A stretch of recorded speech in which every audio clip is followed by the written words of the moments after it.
Hello, everybody. Well, it's been an eventful week since we last talked. The morning after we concluded our last session, the counter-revolution invaded the Capitol. Looks like some of those people were ready to take hostages and execute people. Most of them were dimwit, racist authoritarians who believe all these lies that Trump tells them about a stolen election, but within there were some well-organized people, apparently had a cooperation with agencies or elements of security agencies. So the investigation's going on now. Some of the Capitol Police are under investigation. We know the top levels of the Trump administration were unavailable conveniently at the time. I mean, we're going to find out a lot more about this. But I think we got to think about, what does this mean? And, you know, this counter-revolution's always been there. It's the legacy of a colonial, settler, and slave state. And there's always been an element of white supremacy, well-organized, willing to get violent, particularly when they can't prevail through electoral means. We saw this during Reconstruction. So the Klan and similar groups overthrew Reconstruction governments by force and violence, and lynchings and assassinations, and shooting people, black people that was trying to vote. And they prevailed because the ruling class at that time was willing to have a subclass of workers, black workers, who they could super exploit or have as domestic servants, or, you know, be out in the fields picking cotton.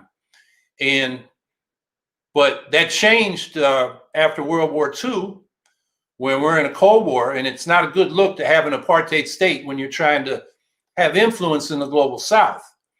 So we made advances in civil rights, but now the right really understands that they're an electoral minority. And they call the Democrats socialists, and they really fear them like they were. Now, the Democrats are very much corporate. Their neoliberalism of privatization and deregulation is hard for the working class, and particularly what you could call the old middle classes, small business people, farmers, people like that. And they feel pressure from below, and the right mobilizes their anxiety around racist and nativist scapegoating and these crazy conspiracy theories. They provide simplistic explanations for complex social problems. And, you know, they've been mobilized. I would guess that the hardcore is maybe 40% of the electorate. That was kind of the bottom line of Trump's approval ratings. He got 47% in the election. And I would say there are people that swung in the middle because Trump was talking about economic issues and Biden wasn't. And that was their top concern. We know that from the exit polls. So interestingly, a lot of the corporate Republican donors immediately withdrew support from the Republicans. The National Association of Manufacturers, which has been conservative, supporting Trump, immediately called for invoking the 25th Amendment to get rid of this fool Trump. The Chamber of Commerce spoke out against him. The Business Roundtable spoke out against him. Stephen Schwarzman at BlackRock and these other big Wall Street tycoons that were real happy with Trump's tax cuts, suddenly they were distancing themselves. And you might think that would lead to a split in the Democratic or the Republican Party, with the counter-revolutionary, racists basically being marginalized by the establishment Republicans coming back. But I don't think that's going to happen because the base, right now, they're motivated by this counter-revolution. And I think in the end, the corporate establishment is going to keep funding the Republicans as well as the Democrats, because the two-party system serves them. The dynamic now is a relentless march to the right. The Democrats, as a neoliberal capitalist party, keep moving to the right to try to get the center votes, while they take their progressives and working people and people of color for granted, who think they got nowhere to go. And of course, Angela and I tried to give them somewhere to go, but we were basically blanked out. Most people don't even know we ran. And And so while they do that, the Republican Party keeps moving to the right. So the lesser evil leads to the greater evil. And the other thing to think about is if you look around the world where counter-revolutions got violent and very repressive against what they perceived as the left. Italy, when the Socialist Party was gaining ground in the 1920s, and Mussolini and the fascists rose. Indonesia in the 60s, the communists were winning electoral power in coalition with the Nationalist Party of Sukarno, or Suharto. I get them mixed up. Anyway, that led to the slaughter of almost 2 million people, or the estimates vary. It was mass slaughter, 500,000 to 2 million people. And then Chile, same situation. The left coalition, which was the Socialists, the Communists, and the Radical Party, which was the centrist party, took power and they got in office, and the right realized they couldn't win by elections. So we're headed into a situation like that. And are the armed forces and the police forces going to defend our institutions? Or has the right infiltrated them enough to really bring down some repression? I think the military has not been taken over, although there are elements in there. But I think our police and sheriff's departments bear watching, along with certain elements of the federal agencies like ICE and the Border Patrol. So where does that leave us? I think, number one, we got to build an independent left so this relentless march to the right stops. And we've talked about this. We can elect thousands of people to local office and create an institutional base and a presence that gives people another choice and a different, changes the dynamic. But I think we also need to push instant runoff voting, including instant runoff voting from multi-member districts for legislative bodies to get proportional representation. Because without that, particularly when we start running for state legislatures and Congress, let alone the presidency, the Greens are going to be seen as splitting the center-left vote so the right-wing minority that's the least popular can win.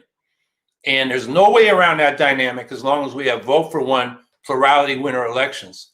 So I think a high priority for us going forward is to push these ranked choice voting initiatives, which are going on in a lot of states. People should be involved in them. And then we got to go back and start getting people elected at the local level and building an independent left that matters. So I think we're in a dangerous situation, but we do have options. And so I've been thinking about this all week because what I saw in the Capitol, man, I know Angela was involved in occupying the Wisconsin State House, but those were unionists demanding their union rights to collective bargaining, and they were nonviolent. That was not what happened in the U.S. Capitol. Some people are trying to make an equivalency of that. There's no equivalency between counter-revolutionary fascists and working class trade unionists trying to defend their elementary rights. So I guess I'll stop there. A lot more I could say, but that'll give people some things to think about. So Angela, what's on your mind? I think that everything that you said is spot on. I think that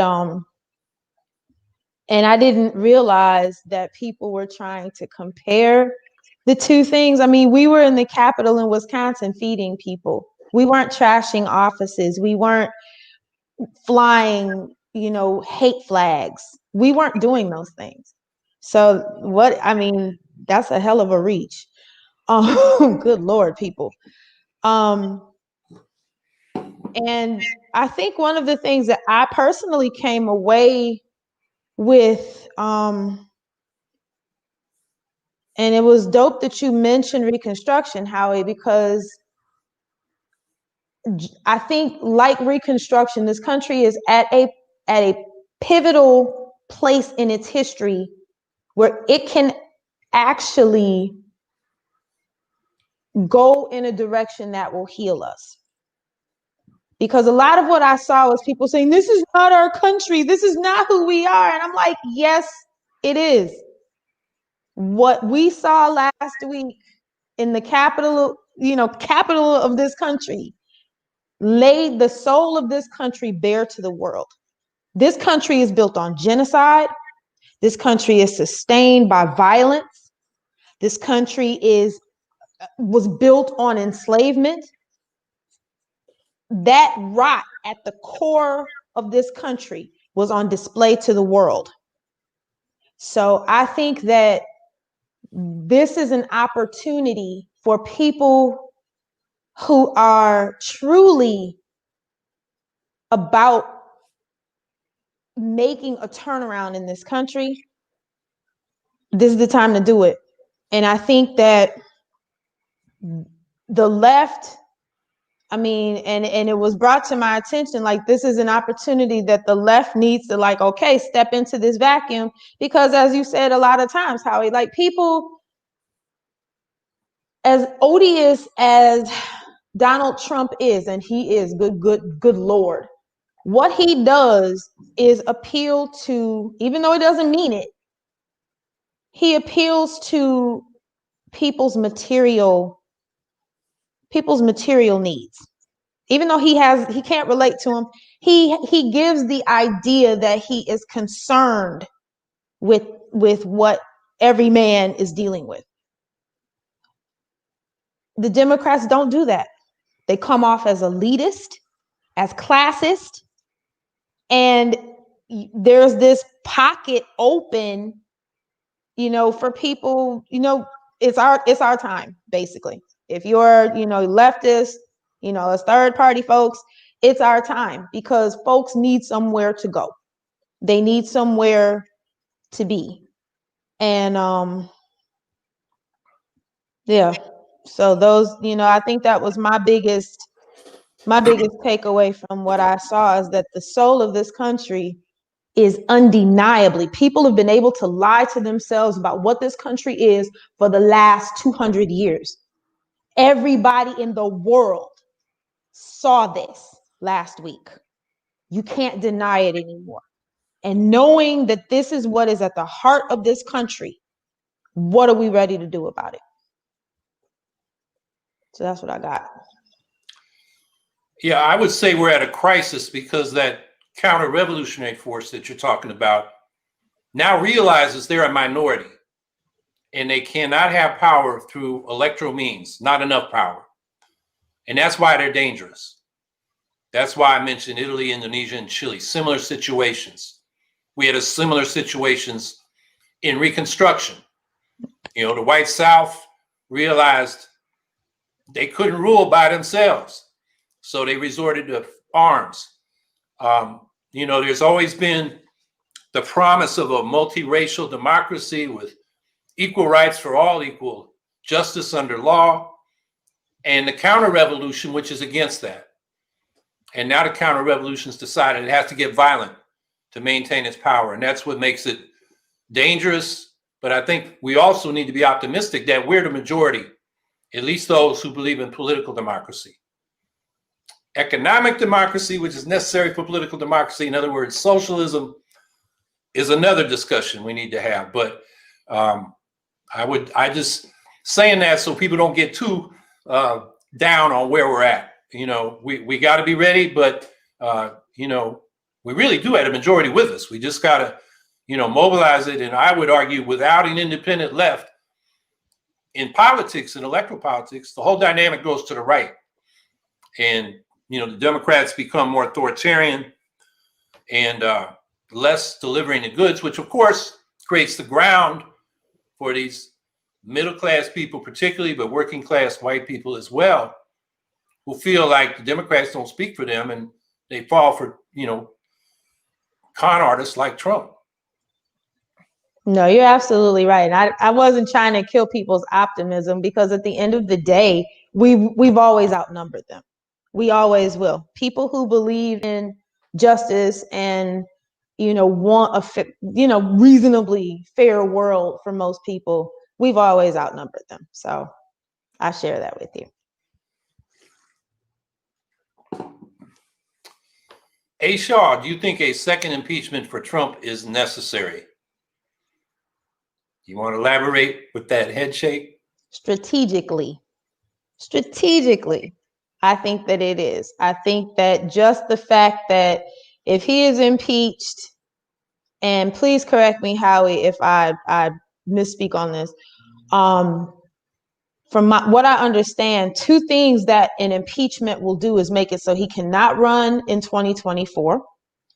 And also it will make it so the taxpayers are not paying this man whatever presidents receive after they're not president anymore, that he won't be getting that money for the rest of his life from us.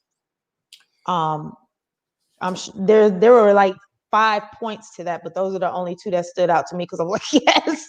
So, well, I think he should be impeached because there's plenty of evidence that he incited that counter-revolutionary assault on the Capitol. And he's been egging these people on for 5 years. And he was right there and told them to go down to the Capitol and fight like hell. And his attorney, Rudy Giuliani, said, we're going to have a trial by combat. I mean, you can't be more explicit than that. So, yeah, he should be impeached. You can't let people get away with that kind of stuff. As far as being barred from office, that's a specific thing that would have to come out of the conviction, as I understand it. It may be in the text of the impeachment resolution now. As far as the pension goes, I don't know. But that would, I think, be justified. But right now, he needs to be impeached. And I guess they've decided not to send it to the Senate right away on the idea that, they need to focus on getting some of Biden's initial appointments through and legislation through. And that may be okay because the investigations that may link Trump to elements of security agencies that were complicit in this, that would, be more evidence of his guilt. So, but I don't know. If they wait, they may just never send it to the Senate. We'll have to see. But I think tomorrow impeaching him is also just telling him, we got our eye on you and don't do anything stupid, like start a war with Iran or all the other crazy things people are worried he might do. hey, Russell, and I saw this in the chat. What do you think the left's response should be? I think you just laid it out. Yeah, Or we need like to in your opening statements, yeah. build a mass party from below. We got to run candidates and win at the local level where we can. Fight for instant runoff voting, including instant runoff voting from multi-member districts for proportional representation in legislatures. And I think that's an idea whose time has come. We now have it in 38 cities, 2 states. We got the multi-member elections to legislative bodies in Cambridge, Mass., and as a result of the referendum in November, Albany, California.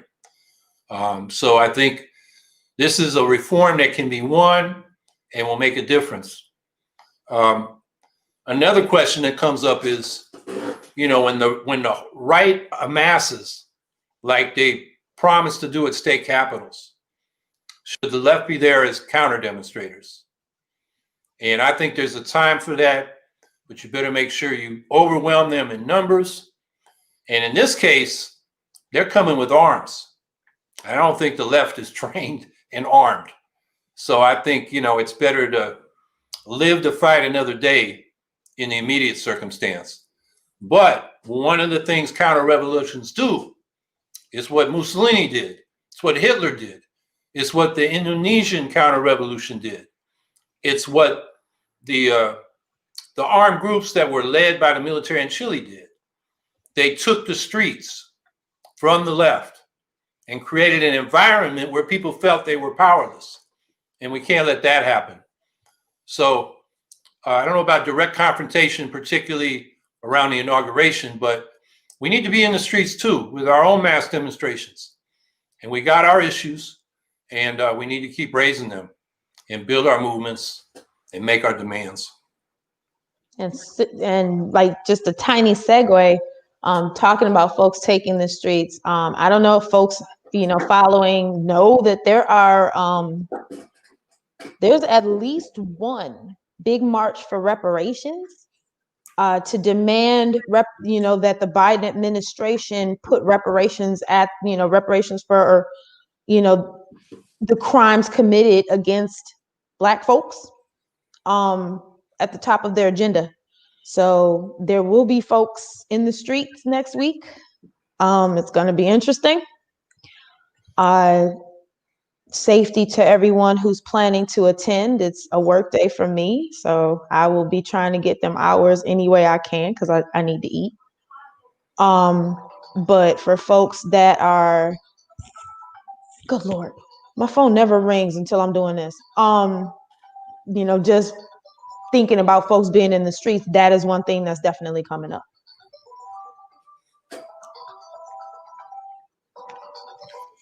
JS Tube 36, question for Howie and Angela.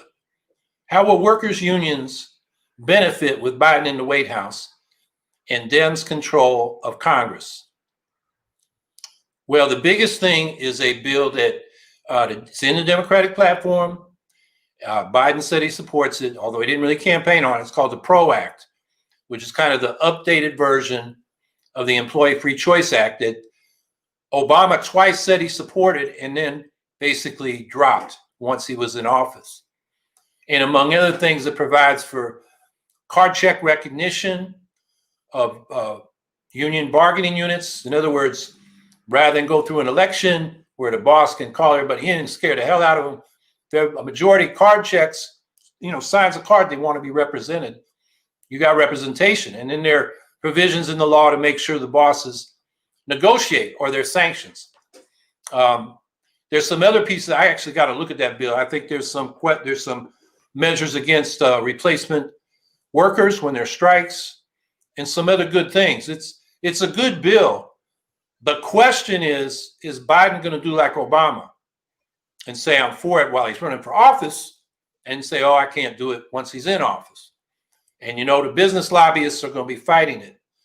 So that's one issue where I think pressure on Biden and the Dems in Congress might make a difference. It's called the PRO Act. And that would be labor law reform that, some of these things have been on the table since the Carter administration. And the Democrats had power under Carter, Clinton, Obama, never got any of it passed. Which isn't, a good omen for what Biden might do. But what we do might make the difference. So I think, that's where we might have a pressure point.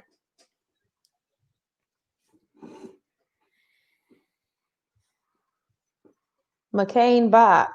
That's you in that picture, Howie. Howie, how are you reaching young voters? Are there any strategies that you are testing for your campaign? Well, apparently, young voters took our campaign materials and remixed them for TikTok, and in some cases reached millions of people, particularly young people. And we've had a call with young people that have contacted us. We've had a lot of encouragement. Teenagers saying, I couldn't vote for you this time, but run again so I can vote for you next time. And keep fighting for the Green New Deal and Medicare for all and student debt relief. They're fighting for their future. And they're not buying that we have to settle for the kind of non-solutions that Biden is offering. So we are trying to stay in touch with them and basically helping them become organizers so they can engage more young people. There is a youth section of the Green Party called Young Equals Socialists. We're linking them up with that organization. And strategies that we're testing, what we ran on seemed very popular with young people. So I think, we're going to keep pushing that message out. And there is a tentative youth meeting. It isn't finalized, but we are in the process of scheduling another youth meeting on the 24th of this month. So.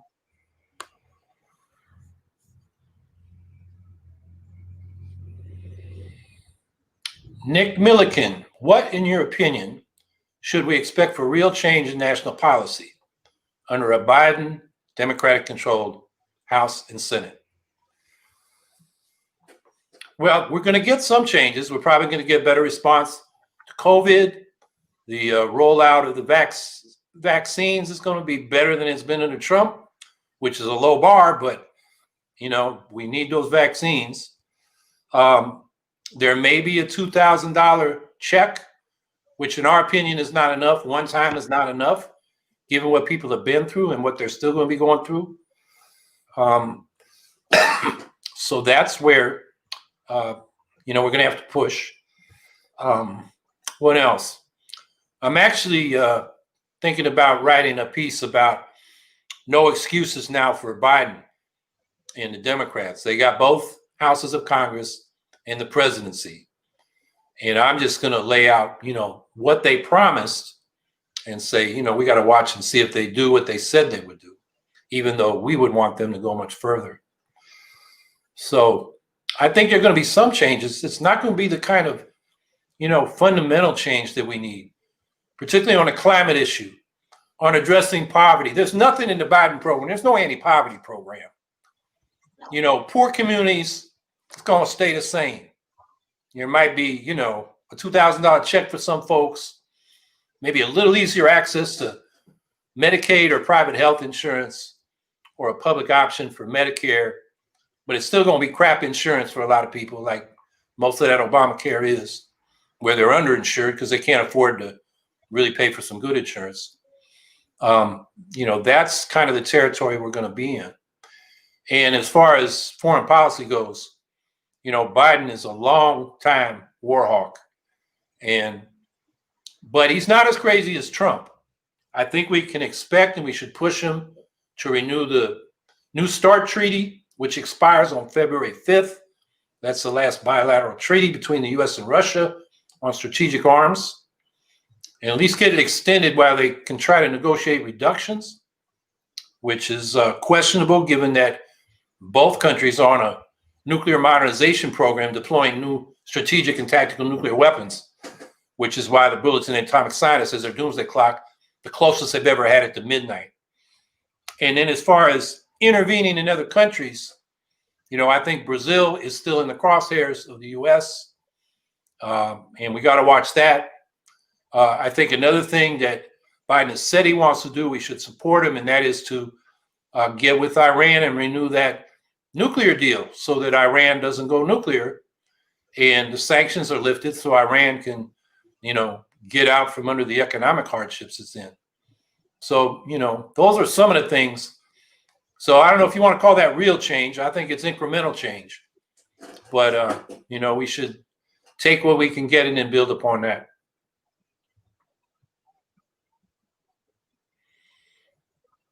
Russell Fedorka. January 22nd is Nuclear Weapons Are Now Illegal Day. Many anti-war groups are planning supportive actions, including My Phoenix Anti-War Coalition. Could the Green Party make an endorsement? Code Pink and Veterans for Peace are involved. I think the Green Party could and it should. All of us in local and state Green parties can do that as well. What happened was 3 years ago now, 3.5 years ago, in July 2017, 122 nations agreed to the text of a treaty on the prohibition of nuclear weapons. And it went into effect when the 50th country ratified that treaty. And once that happened, I think it was in the fall, a certain number of days, and January 22nd is the day that goes into effect for those 50 countries. It may be more than 50 now. What we got to push for is the U.S. to make it a goal to get all the nuclear powers to sign up for that, to agree to that treaty and have complete and mutual nuclear disarmament. And that has not been on the agenda of either major party. It's something Angela and I tried to raise in the campaign. It's something we should raise. So this January 22nd day is a demonstration of our support for that treaty. And I think we should all do what we can to support it.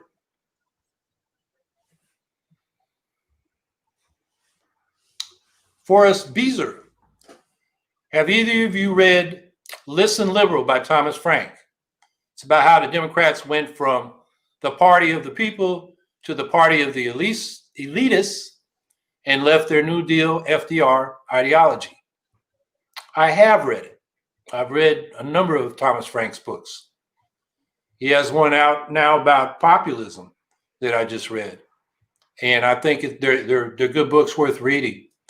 And I disagree with him on two things. The Democratic Party was never really the party of the people. It was a coalition of the people and the capitalists. And when FDR was around, the racist Dixiecrats, who are now in Trump's party. So it was a mixed bag. The New Deal has been called affirmative action for white people because Black people and Mexicans in the Southwest, or Chicanos, did not have access to a lot of the benefits because agricultural and domestic workers were excluded, like from Social Security at the start. And certainly the housing benefits, even after World War II, right up until the Fair Housing Act of 68. And now it's illegal to discriminate, but the discrimination has gone on and we're more segregated than we were in 1968. So the Democrats are never as good as Thomas Frank says. And he seems to think the Democrats can be reformed. Although the whole history he gives, I think, shows why they can't. But they're well written and lively reads, and I think it's worth it for people to read it. I've never read it, I admit it. Hey, Jer Cam, do you believe in the said evil Illuminati one world government conspiracy of the Bush administration and many other presidencies throughout the founding fathers? No. Yeah. Oh, go ahead. Well, I was just going to say, conspiracies is not the problem. There are conspiracies, but there's not one Illuminati group running the whole world for 200 years. That's nonsense. What there is a system of capitalism which gives wealth and power to an elite. Now, they don't always agree with each other. Some of our capitalists support the Democrats, some prefer the Republicans. And they have debates, do you give the workers an inch so they won't take a mile? Or do you fear if you give them an inch, they will take a mile? That's kind of the debate between the Democrats and the Republicans. So it's a system. We got to change the system. If we could find out who these Illuminati were and get rid of them, we'd still have the system. So I think we got to get away from these simplistic conspiracy ideas and understand the system and how to change it. I was going to say, like, in a nutshell, capitalism is evil all by itself. You don't have to put any conspiracy theories with it. It speaks for its own evil.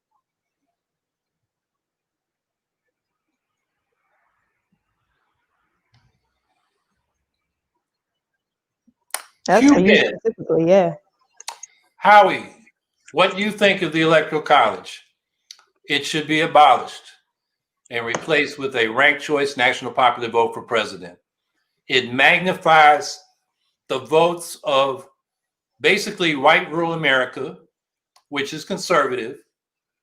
Look, Trump lost by 7.1 million votes in the popular vote. But if as few as 21,462 voters who voted for Biden instead voted for Trump in Arizona, Wisconsin, and Georgia, Trump would be the president now by the Electoral College. That's crazy. So this thing needs to be abolished. And I don't think, it's a legacy of slavery. The reason they got the Electoral College along with the 3/5 clause of the Constitution was so the slave states could have extra power. And also, it was like at that time, senators were not directly elected, is a way to shield the election of the president from the riffraff, the regular folks, the elite slaveholders and merchants that wrote the Constitution were afraid of us. So while the Declaration of Independence has nice words and the preface to the Constitution has nice words, and they expressed rights in universalistic terms, in their minds, it really wasn't universalistic. It was for white men and property. So Black people, indigenous people, poor white people with no property, women were excluded. But since it was expressed in universalistic terms, all these excluded groups have been able to fight to get their way in, and we've made progress on that. But the Electoral College is now a vestige, 250 years almost. You know, this is a legacy of the, what, 18th century, the 1700s. Come on, America, let's catch up with times. You know, one person, one vote to elect a president. There's my boo. Hey, Tina. What do y'all think will happen with Lisa Montgomery's stay of execution? And that was something that I've got notes on. It's going to speak, you know, my final comments tonight. As y'all know, we discussed the execution of Lisa Montgomery in Terre Haute, Indiana. It was supposed to happen tonight, this evening on January 12th. She has received a stay of execution. And from what I'm reading, you know, as of 2 hours ago, they're going back and forth about whether she's going to be executed now, you know, in the next few days or whatever, or what the likelihood of her being executed under a Biden administration would be, because he is opposed, Biden is opposed to the federal death penalty. Are y'all serious? It's my aunt. Nobody calls me until I'm doing this. So her execution is up in the air right now. I am hoping that the stay will be pushed out far enough to where the Biden administration takes over, and then that's off the table. Her supporters are looking to make sure that she, you know, pushing for her sentence to be commuted to life without parole, which is something that, you know, Howie and I don't support the death penalty. You know, our party does not support the death penalty. So, and I was going to add with Lisa Montgomery, she was scheduled to be executed today. And then there are 2 more executions that were scheduled this week, like a couple days apart. And because those individuals have COVID, their executions have also been stayed. So hopefully what will happen is, you know, things will be pushed out until, you know, the new administration takes over. And then at least in their cases, the death penalty will be off the table. We'll see.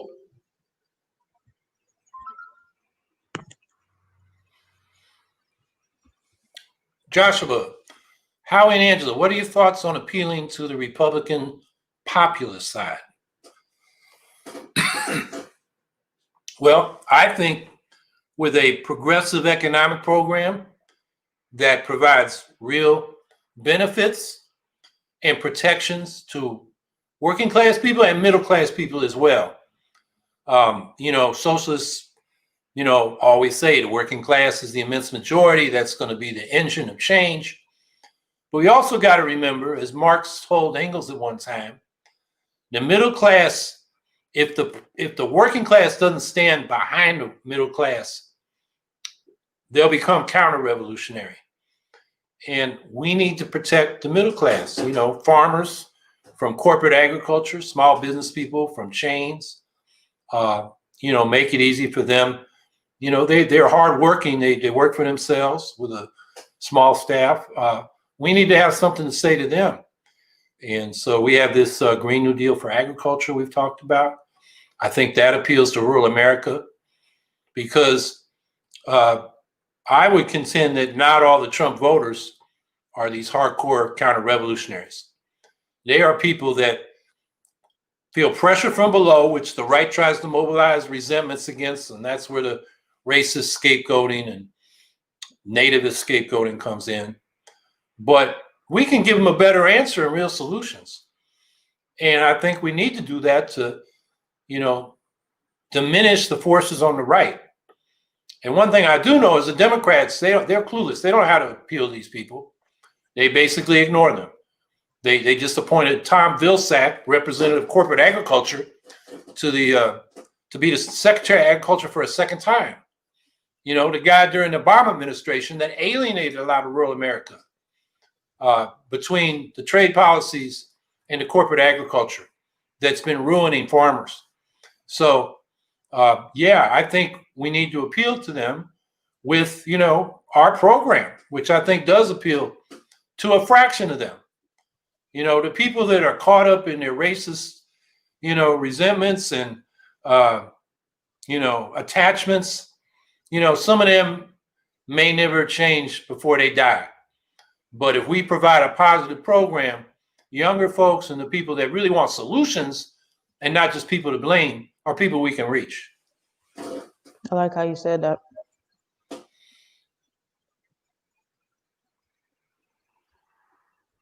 Hey, Catherine Hubbard. Hey, honey. Input on censorship. When should it be implemented, and how should our government determine who is censored? The government shouldn't be censoring. You know, there's talk now about adding a domestic terrorism law as a consequence of what happened last Wednesday. And you know who that's going to be used against? It's going to be used against us. You're like Angela and her fellow workers occupying the Wisconsin State House. You know, the intelligence agencies can put in agent provocateurs who do things that are violent, damage property, or recruit, you know, people that are not clear on, you know, who they are, what they're about. And then they'll blame everybody.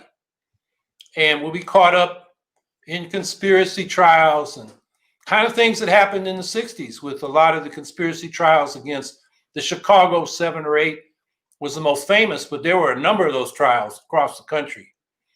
And, you know, a lot of the stuff that now gets blamed on quote unquote Antifa around Black Lives Matter demonstrations, we know were done by right-wing provocateurs, the Boogaloo Boys, or that biker from that, you know, white biker gang in Minneapolis that was going around breaking the windows on that, I forget what it was. It was a franchise auto shop, AutoZone maybe. And, you know, trying to blame it on the black protesters. And we figured out who he was. But see, that's the kind of games they'll play. You don't want to give the state more ability to surveil and repress us because they'll go after us more than they will the right. And there are already plenty of laws on the books. We got the enforcement acts, you know, that were to enforce the 13th, 14th, and 15th Amendments and have been used to take down the Klan when they became violent militias. You know, there are all kinds of laws against property damage and assault and murder and attempted murder. I mean, there are plenty of laws on the books to get people for committing crimes. If you start censoring what people say, then the state, you're giving the state power. And that is a problem. Now, that raises the other question. These tech companies, they have the power to silence people like they just silenced Donald Trump. Now, as private businesses, they have that right. The question is, they're so ubiquitous. Everybody's on Facebook. They tend to become monopolies as network platforms. Everybody wants to be on Amazon, on Google, on Facebook, on Twitter. So they become effectively monopolies. And natural monopolies are the classic case where you want a public utility and public regulation.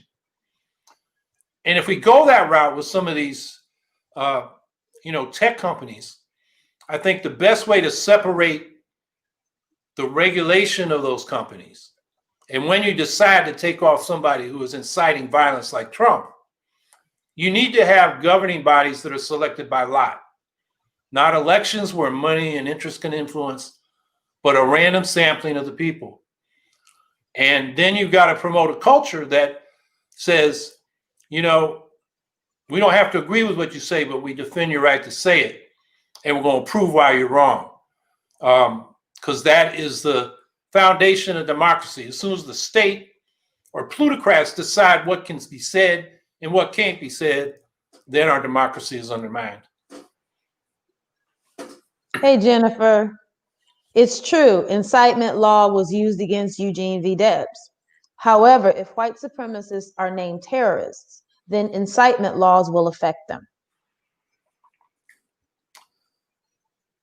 I don't think you need to name them terrorists to get them for incitement to violence. Those laws are already on the books. I mean, we'll have to see what they come up with, but they're talking about an anti-domestic terrorism law, like the anti-terrorism laws that were passed under, you know, what happened after the Oklahoma bombing by Timothy McVeigh. they passed the the Terrorism and Effective Death Penalty Act. And they added like 35 new death penalties and a whole lot of repressive legislation that was used against the left, not the far right, which is the main danger to public safety. So you just don't want to give the state that power, because it's going to be used against those of us pushing for a multiracial democracy by the reactionaries that tend to like to be in the law enforcement. And this actually touches, Sandy asked earlier in the chat about, how this also, what is the likelihood of this resulting in a more restrictive, and Sandy, correct me if I say this wrong, more restrictive Patriot Act, that if something's going to come down because of what happened last week. And like you said, any new legislation is going to affect Black and brown people organizing. Folks, the first thing I think of is, being declared Black identity extremists, and having folks come after us just because you're involved with Black Lives Matter, or things like that. So it's definitely something I think that is going to definitely bear watching, and folks being willing to speak out against it. I mean, Donald Trump is, like I said, an odious individual, but censoring him is not, and it hurts me to say this, but censoring, because I can't stand him and I'm petty. But at the end of the day, censoring him is not the move that we want. We don't want to set a precedent. Becomes a very, very quickly becomes a very slippery slope in this country. And the other thing is, if his ideas and messaging goes underground, it's harder to combat with rational counter messaging. So and he can play the victim, which he always does. Donald Trump's always the victim, and he's going to play the victim on this. So that's an issue. Somebody asked in the chat about the write-in vote in Arizona, and I just want to answer that quickly. We do have the vote. I think it's nearly 1,500. It's the biggest write-in vote we got in any state so far that we know about. The question was, is it accurate?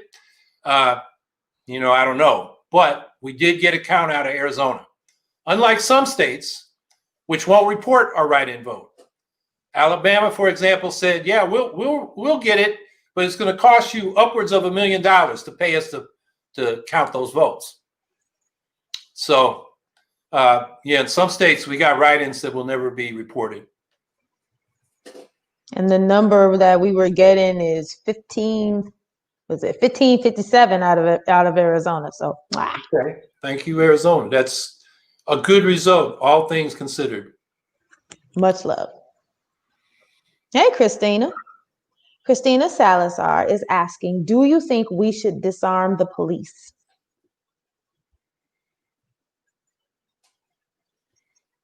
Well, I'll start with that. I think they need to be demilitarized for sure. And a lot of the work they do not need sidearms. Now there is work they do where they do need them. So I wouldn't completely disarm them. But right now, they get all this Pentagon surplus equipment, and it's like since they got it, they got to use it. Like here in Syracuse, they got a troop carrier. And city council said, what do we need that for? And the police department said, well, it's for free. So the city council said, oh, okay. Of course, it wasn't for free because you got to maintain it, take it to the mechanics, fill it with gas and all that. And they use it. They have a simple drug bust and they come in like it's Iraq. And sometimes that leads to escalation that shouldn't happen. So I think demilitarization is probably the watchword we ought to be talking about.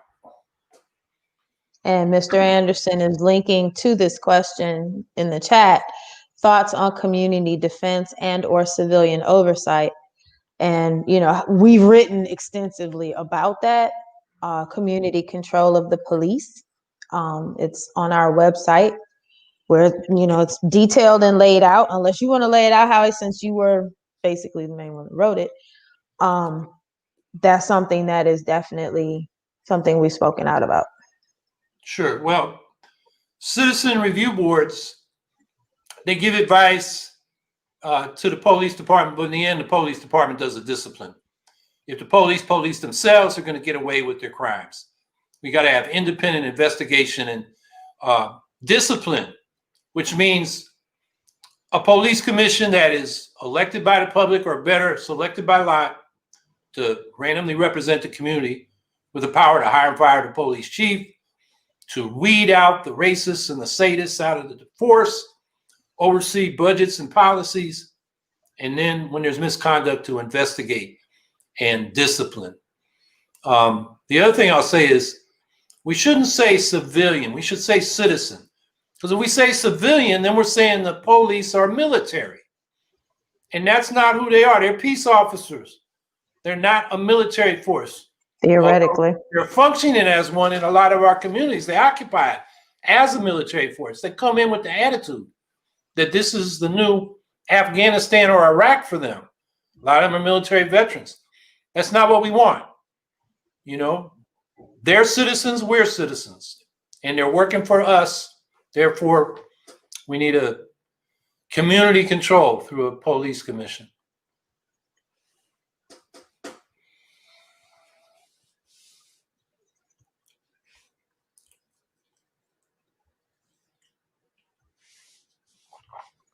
Hey, Strong Flower. How do you think we could fight against mandatory vaccination?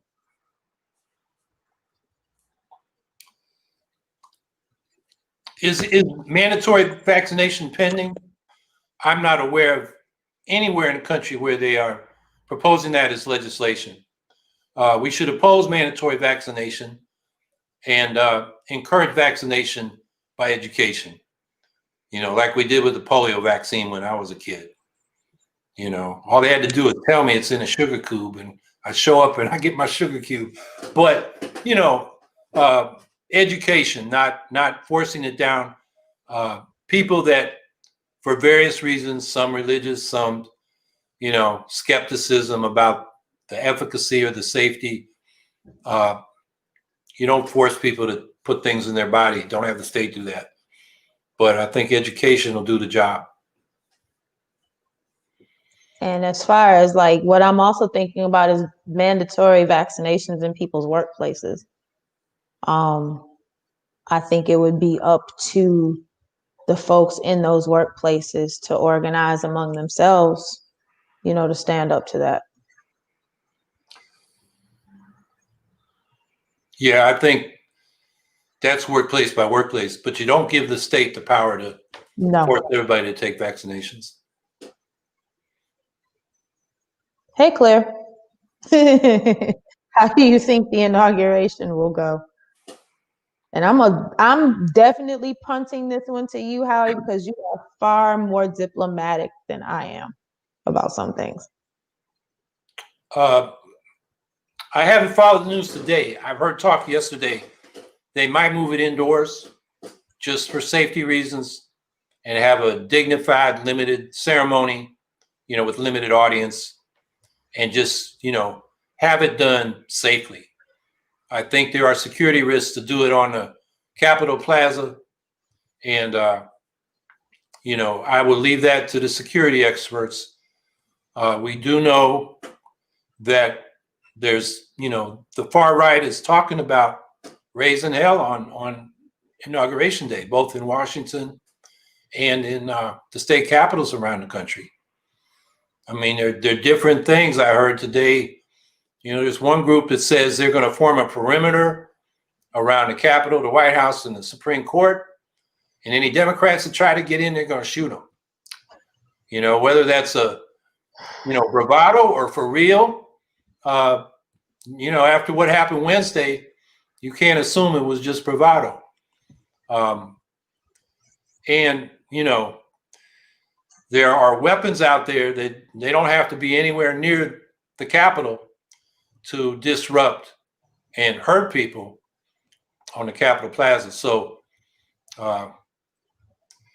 I think they'll figure out how to do it safely. Now, I'm not sure what's going to happen in the state capitals and in Washington. The right says they're going to show up. We'll see. They say that, one speculation is that they're emboldened after what happened last Wednesday. And another speculation is some of these people realize, wow, this is serious. I think I'm just going to chill out. I don't have a prediction, really.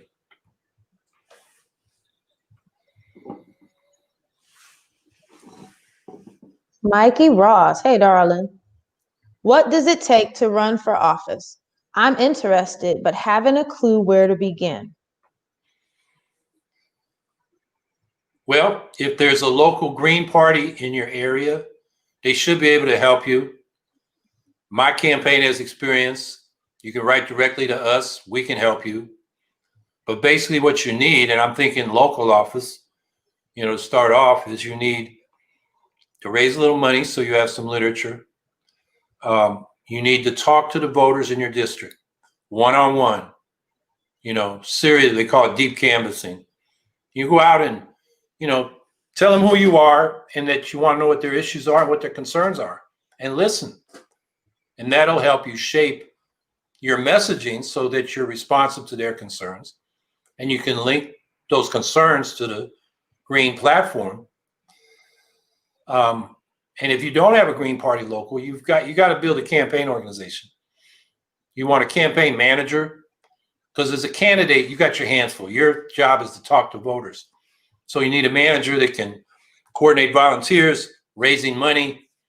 You need a treasurer who will do the proper financial reports. That's very important, because if you don't do that right, you got a headache after the campaign, getting that straightened out and maybe facing some fines.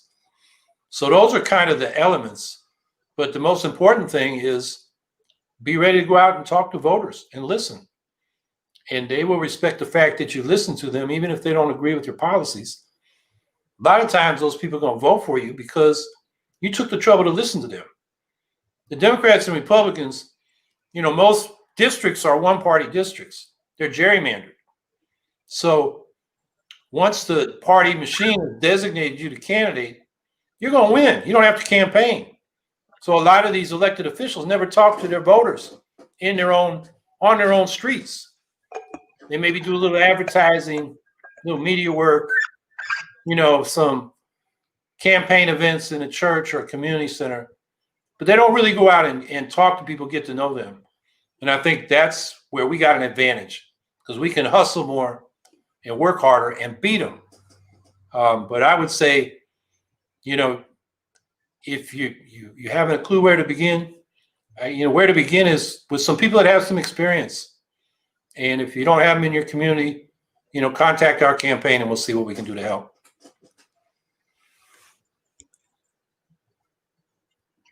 Landon Shea. Hi, Howie and Angela. I'm younger and would like to know why I should join the Green Party.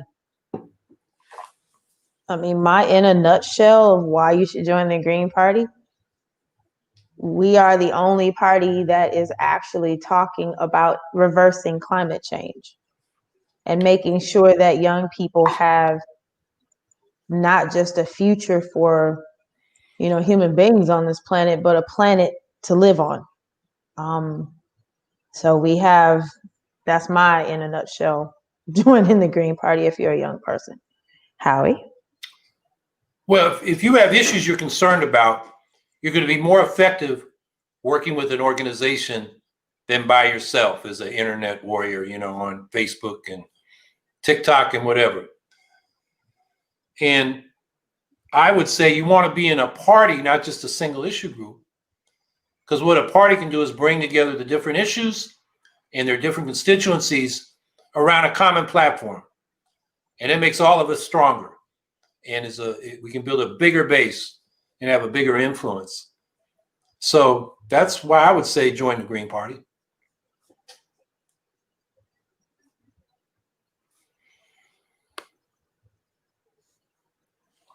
Gary Bonaparte. Corporate arms sellers have too much power.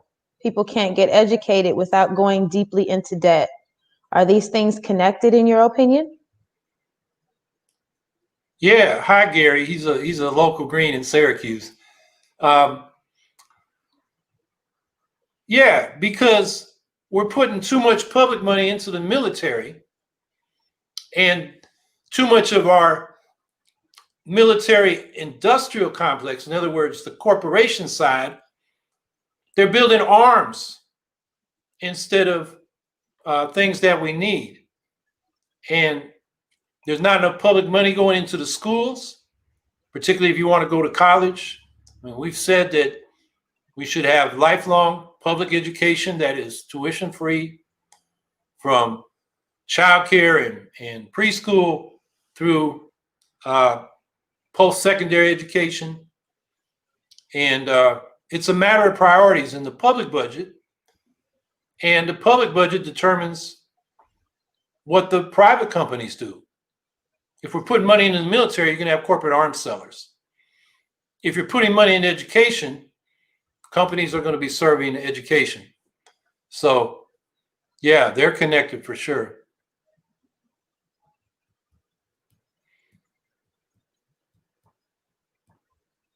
I think we're getting the cane. And actually, with that question that Gary just asked, it kind of links into what I wanted to raise as my ending comments, because there was a podcast episode that I listened to today. I've been binging on my friend Jason Miles' This Is Revolution podcast. And one of the ones that he began the year with is they are talking about, and folks who followed them from Occupy know who these folks are. Where are we at? And I just drew a blank. But the book that just came out is called what is it? Go ahead, Howie. Let me find my links. Okay, well, I'm going to respond to a question from another one from Strongflower. What type of training do you think most Greens need? I think we need training in deep canvassing, learning how to go out and have extended conversations with people where you do a lot of listening, you're not preaching at them, you're building relationships, over time, friendships and trust, and you're building a base for the Green Party. We can't just limit ourselves to putting out a call on Facebook or leaflets on the street and mobilizing the usual suspects. We got to broaden our base, reach particularly the people that vote in low numbers, who are working class people, disproportionately people of color and young people. And we got to face out. And, Greens got to stop, debating how many heads or angels are on the top of a pin. We tend to get really into the details on what our, statements should be in our platform, or we get in internal squabbles, when the main thing we should be doing is talking to the people and building a relationship and building a mass-based party. So I would say, training and canvassing, this deep canvassing they call it these days. And, there are organizations that are doing it, like People's Action. Jane McAlevey has a lot to say about this kind of organizing. And I think we got to, educate ourselves. And actually our campaign wants to set up, some kind of training on that. One of many projects that we haven't got to yet, but intend to. Nick, I'm not nervous. I have a lot on my mind. I'm trying to keep it. The 2 episodes, one of them's already been shared in the chat about who gets to speak for Black America. That's on there. And also to speak to Gary's question about debt. The book Can't Pay, Won't Pay just came out. And it, the author of that is Dr. Hannah Appel, and she's with the Debt Collective. So if y'all are you don't know who the Debt Collective is, y'all want to check these folks out. I promise you, this episode gave me life framing, debt and the way that it impacts, how it functions under capitalism, and the way that it impacts, everybody, everyday folks, in ways that we had not considered. It's absolutely amazing. And it was being offered for free for people who don't mind reading it as an e-zine. The book is Can't Pay, Won't Pay. Haymarket was offering it as an ebook. I'm a Codex person, so I'm end up having to order it. And that's one of the things that is in the chat. So just Gary, your question made me think about that when we're talking about debt. And also I see Strong Flowers reference to medical apartheid, the book Medical Apartheid, in the chat, because when we're talking about vaccinations and around COVID, there has been a lot of shaming of Black and brown and indigenous communities because people are skittish about taking this vaccine. I will admit I'm one of them people. So Medical Apartheid is an excellent book on, something that's also on my list.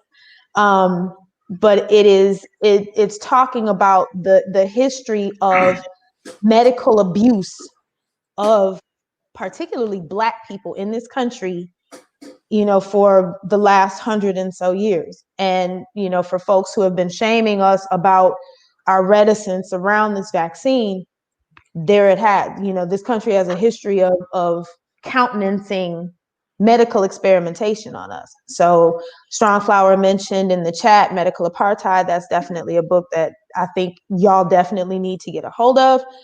Can't Pay, Won't Pay. And then, Dr. Jared Ball's book that I mentioned last week. So, yeah. What are your ending thoughts?